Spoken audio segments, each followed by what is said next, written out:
Hey guys, how's it going? My name is Adam. Today I'm going to show you how to prevent side button from ending calls on iPhone.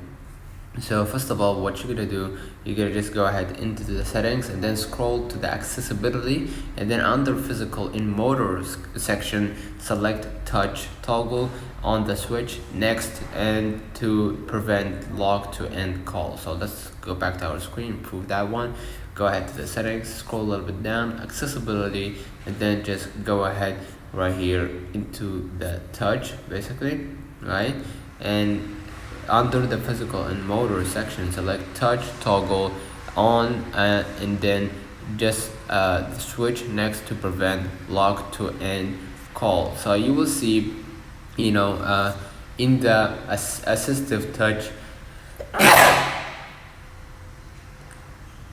you can generate a double tap or single tap to end calls or to prevent the prevent the side button from ending calls. So basically that's it. You can manage it through here. Let me know in the comments if this video helped you. Don't forget to like and subscribe, and don't forget to follow us on social media, and we will definitely see you in the next one.